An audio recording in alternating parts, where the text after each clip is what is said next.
The Lakers blew out the Warriors last night, but as the trade deadline approaches, are there roster tweaks coming? I asked LeBron about what it's like to live through trade season last night. Take a listen to what he had to say. Teams are always just trying to figure out a way how to get better, especially the ones that believe they can make a run for a championship. So that's the way it's always been not always, but for the last, 5 to 7 years, 10 years of my career with the trade deadline and the buyouts and things of that nature. So it's 10 days. There's going to happen really fast, so we see what happens over the next 10 days.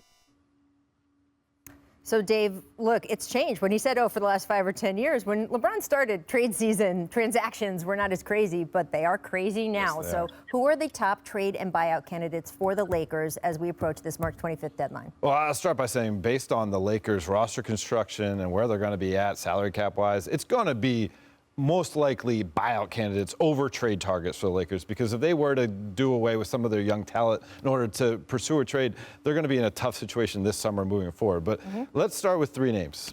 Andre Drummond of the Cleveland Cavaliers, who's been parked on the bench for about a month now as they try to pursue trade targets. And I'm hearing that the Cavs are receiving interest in them, but because he has such a high salary number, it's going to probably be tough for them. Perhaps need a 3-team scenario in order to get that trade. Otherwise, it would be a buyout.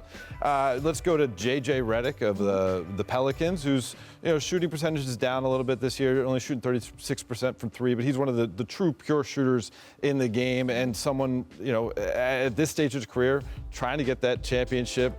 Last year was the first year of his career he missed the playoffs. And we don't know how much time he has left, and we'll see if he gets dislodged from the Pelicans, because he is not one of those guys that's been parked yet like some of these other guys. The other guy, PJ Tucker, who was such a vital piece on those Houston Rockets teams that knocked on the door of making the finals and upsetting the Golden State Warriors. Toughness, grit, corner 3-point shooting, playoff experience, and there's going to be a bunch of suitors for him as well. There already are. The Rockets are receiving a lot of interest. Those are the names I would start with at the top of the Lakers list. Yeah, Tucker is going to be a trade, not a buyout for sure. As Dave points out, there's lots of interest. The name that I like there is Andre Drummond. I think Andre Drummond has become underrated because he's been sort of pigeonholed as this empty stat stuffer guy, empty calorie stats. And I think some of that criticism has been fair at times, but the stats have meaning. It's not just the points and rebounds. He gets a ton of steals for a center, which is really valuable. And if you put a guy like that with LeBron James, he's going to look 20% better immediately, rolling to the rim, dunking, getting offensive rebounds. He's the kind of vertical threat that LeBron really likes that they do not have this year with Marc Gasol and Montrezl Harrell as their centers. I think he'd be great for the Lakers. And I agree with Dave. I think the Cavs could make an Andre Drummond trade right now. I just don't think it's a trade that they particularly want to make. I don't think they've gotten an offer that is to their liking. I think it's more bad money coming back to them, not a lot of assets. So if it gets to buyout territory, I really like the Andre Drummond fit with the Lakers. I think he's become underrated. I agree. And look, the Lakers need a dynamic roller and a shot blocker. And if they can't get Andre Drummond, I would look into bringing back JaVale McGee. LeBron James and the rest of some of the Lakers are very familiar with him. He's familiar with the organization. He's what they're missing in that centerpiece. We all know that LeBron loves spacing.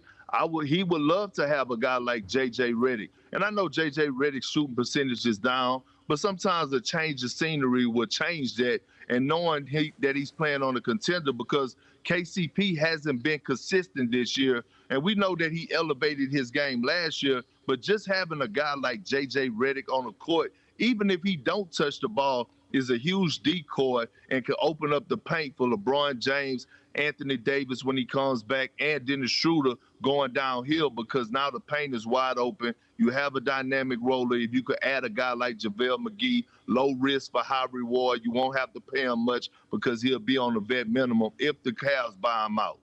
Yeah, Perk, certainly JaVale McGee is someone who was well-liked in the Lakers organization, was one of those bodyguards along with Dwight Howard, protecting Anthony Davis in his first year with the Lakers. Because they traded him to Cleveland, JaVale will actually have to end up being on another roster first before he could end up on the Lakers and be waived. Of course, the Cavs front office have been very active ever since Kobe Altman took over, and so it wouldn't surprise me if they were to work out some sort of deal to move him. And certainly Jared Allen is the center of the future with that organization. But there is, another hurdle for them to jump over to be able to eventually grab McGee if he is. Well, Dave, Dave, they know how to make things happen and make things work. It's not hard to get a third team involved and say, hey, we're going to trade JaVale. All you have to do is cut him, and then the Lakers go pick him right back up. I went through that when I was in Oklahoma City. Yeah, for sure.